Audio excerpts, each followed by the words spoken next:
Voici encore une autre histoire que j'aimerais partager avec vous. Cette histoire-là parle de la polygamie. Aujourd'hui, voilà une sœur, une abonnée qui me confie l'histoire de ses parents où son père s'est marié avec plusieurs femmes. Mais la malchance de son père, dans la famille, il y avait les frères de son père qui voulaient vraiment sa peau. Mais ils ont réussi à gagner son père. Par quoi? Par la bouche de l'une de ces femmes-là. C'est par là qu'ils ont passé et ils l'ont eu. J'aimerais vraiment dire à tous ceux qui m'écoutent matin, midi, soir. Souvent, quand vous êtes en groupe, vous êtes en public. Mais quand vous êtes fâché contre telle personne, mais quand vous êtes en discussion, arrêtez de dire que toi là, tu vas voir. Vous allez voir ici, lui là, il va voir, il va sentir, il va me connaître, il va me sentir. Quand il dit ça là, soit tu dis ça avec la colère, mais tu dis ça parce que vraiment, tu veux que la personne n'a qu'à avoir peur de toi. Mais à travers ce que toi tu dis, tes propos là, d'autres passent par là pour avoir la personne. Et quand d'autres passent par là pour avoir la personne, c'est toi qui as dit en public que oui, la personne, eux tous vont voir. C'est-à-dire quand on dit, toi tu vas voir là, ça signifie beaucoup de choses. Soit la personne va te faire du mal, d'abord c'est pour te faire du mal. Soit la personne va te balancer, soit la personne va te créer des sérieux problèmes. Donc dans la vie, surtout en Afrique, on te dit, toi tu vas voir, tu vas me connaître, tu vas me sentir. Mon frère, il faut t'apprêter en même temps. Où tu peux rentrer là, il faut rentrer en même temps. C'est-à-dire, c'est avertissement en même temps avec les preuves à l'appui. La personne va faire ce qu'il peut faire parce qu'il t'a dit à garant. Mais la femme en question, vous-même, vous savez, quand les femmes se battent, toi l'homme, toi tu es dans polygamie là. Tu sais comment tu vas vraiment parler à tes femmes. Mais voilà l'erreur, le monsieur en question a fait. Il a sous-estimé les dires de l'une de ses femmes. Et voilà comment ils l'ont eu. La famille, bien avant qu'il partage cette histoire-là, j'ai dit à tous ceux qui m'écoutent matin, midi, soir, voilà un projet qui est en train de se mettre en place. Tous ceux qui veulent vraiment participer à ce projet de cinéaste, ou soit d'acteurs ou actrices, il est temps de me contacter pour que je puisse vous mettre dans le groupe ici.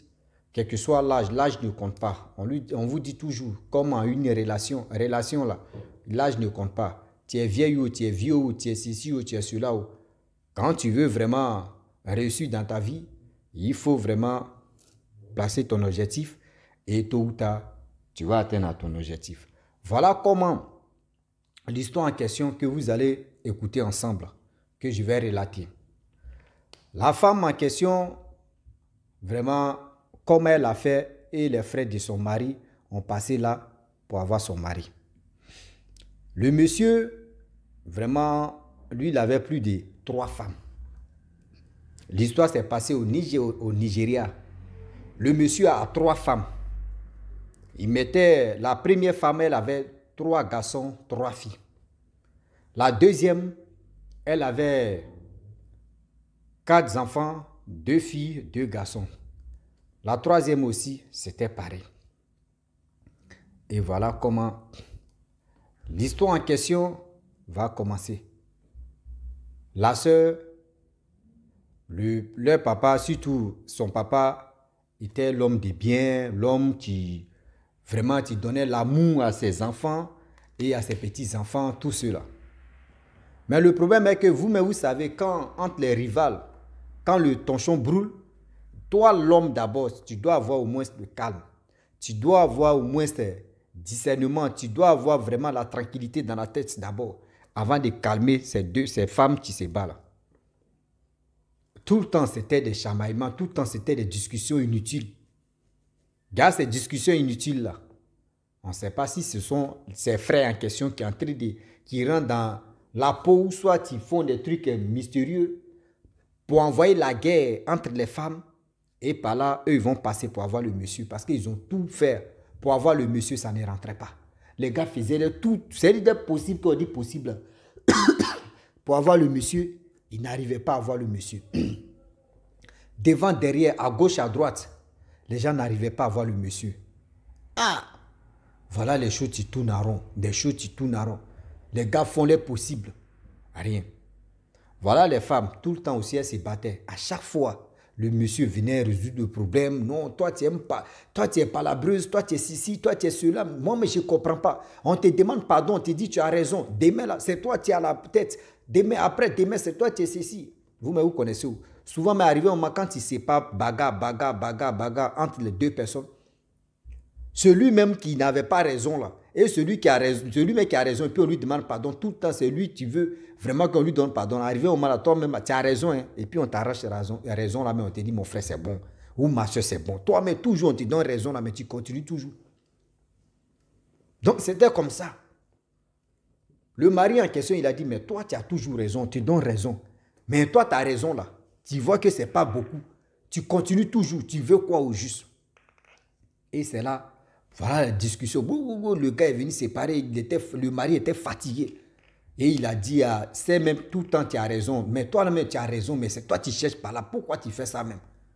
Moi, je n'aime pas ce comportement-là. Regardez devant les enfants. Vous savez, vous chamaillez André des gamines. Est-ce que ce que vous faites là, c'est bon? Est-ce que ce que vous faites là devant mes frères et sœurs? Vous êtes ma femme, mais vous vous comportez André les gamins ou les gamines. Voilà comment. Parce que la femme voulait toujours raison là. Le mari en question, il était fatigué des raisons. Tu donnes raison, tu continues toujours dans tes bêtises. Il dit non que c'est l'autre là qui a raison. Pourquoi l'autre là a raison? Voilà comment la femme dit non que oui, tu vas sentir, tu vas voir. Tu vas voir, vous allez voir dans cette cour ici. Vous allez voir dans cette famille ici. Lui là, il va me sentir. Elle a dit ça. Je ne sais pas si vraiment elle avait dit ça avec l'émotion de la colère ou soit je ne sais même pas c'était à cause de quoi. Mais elle a fait sortir des propos comme ça. Or, ces propos qu'elle a fait sortir, le mari en question a sous-estimé. Oui, le mari en question a sous-estimé les propos de sa femme. Déjà, voilà les frères de son mari en question qui cherchaient même à gâcher la vie de leur frère. Parce que leur frère s'est marié avec 3 femmes. Leur frère tranquille vit sa vie tranquillement. Eux, ça les énerve. Et voilà comment ils vont passer dans les 10 de cette femme qui disait non que oui, vous allez sentir, il va me sentir, il va connaître la route là. Voilà comment ils passent là. Un jour, ils étaient au village. 3 jours plus tard, voilà le monsieur en question qui voulait aller au champ. Il aiguise sa machette bien. Il dépose, il dit, il va manger le riz et après, il va aller au champ. Il s'élève là, il cherche sa machette, il ne voit pas. Ah! Il cherche sa machette pour aller au champ. Il cherche sa machette, il ne voit pas. Il demande aux enfants, qui a pris ma machette ici? On dit personne. Ah! Mais attends, c'est la machette, cette machette-là, c'est ma machette, c'est big, c'est tout en même temps. J'ai besoin de ma machette. Vous qui avez caché ma machette, envoyez ma machette, je vais aller au champ. Parce qu'aujourd'hui, là, vraiment, je suis heureux même d'aller vite au champ. Donc, s'il vous plaît, mes femmes, arrêtez de blaguer, les enfants, arrêtez de blaguer. Où je suis là, j'ai envie d'aller au champ. Les 3 femmes disent, hé bêta, nous on n'a pas vu ta machette. Oh. Tu as aiguisé la machette devant nous. Mais nous on n'a pas pris la machette. La première dit, je n'ai pas pris la machette. La deuxième dit, je n'ai pas pris la machette. La troisième dit, je n'ai pas pris la machette. Les enfants même, eux, tous ceux qui étaient vraiment présents, et les petits enfants aussi, ils ont dit, non, ah papa, pépé, nous on n'a pas vu ta machette. On n'a pas pris ta machette pour dire on va cacher. Non, nous aussi on cache ta machette, ça va nous donner quoi? Les femmes aussi, pareil. Nous on va cacher ta machette là, ça va nous donner quoi? Voilà le gars qui était énervé, il a cherché sa machette. Le mari a cherché sa machette, il n'a pas vu. Il n'est pas parti au champ.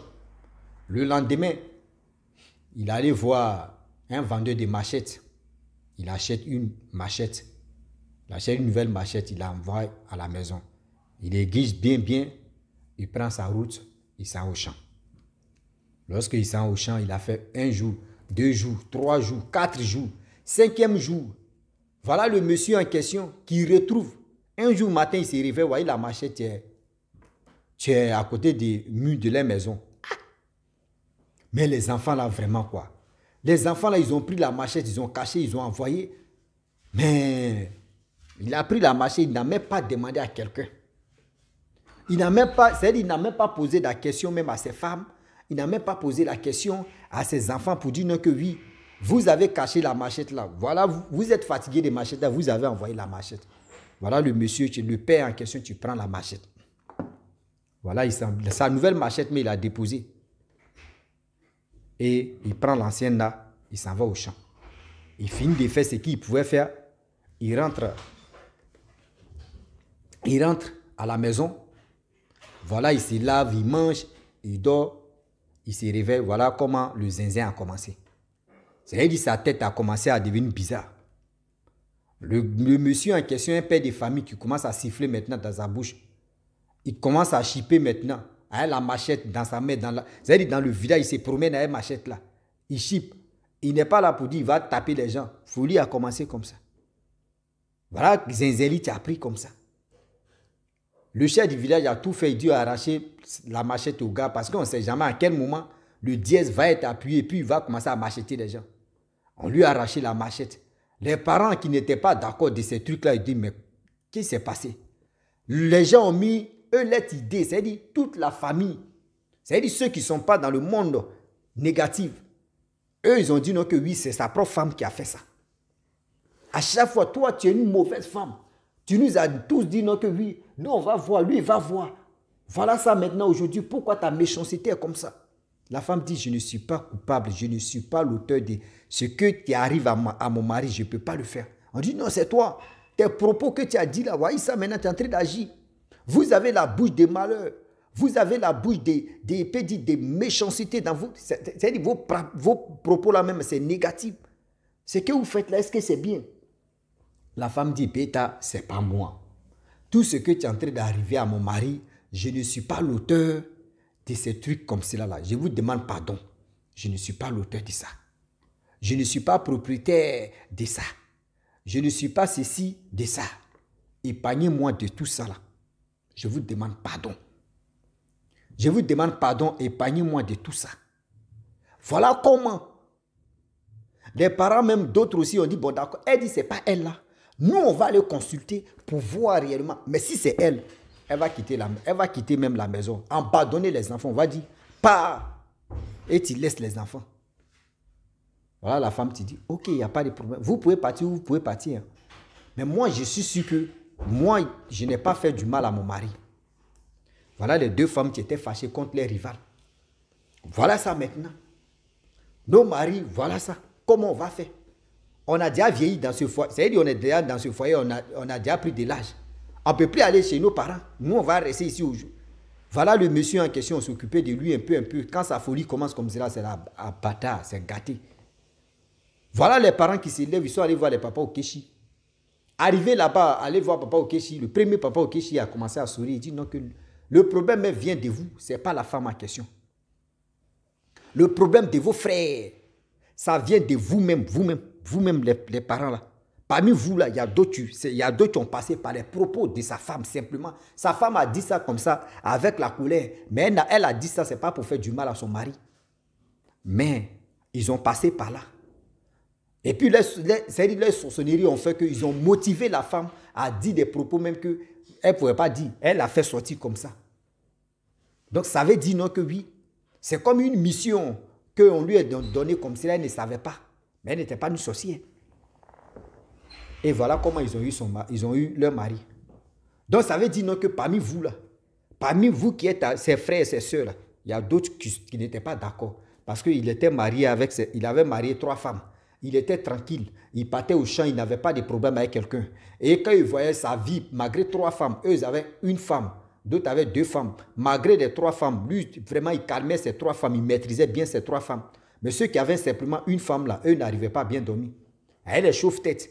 Tout ça là, c'est à cause de toutes ces bêtises de jalousie là. C'est ça qui arrive. Ils ont tout fait pour avoir le monsieur en question.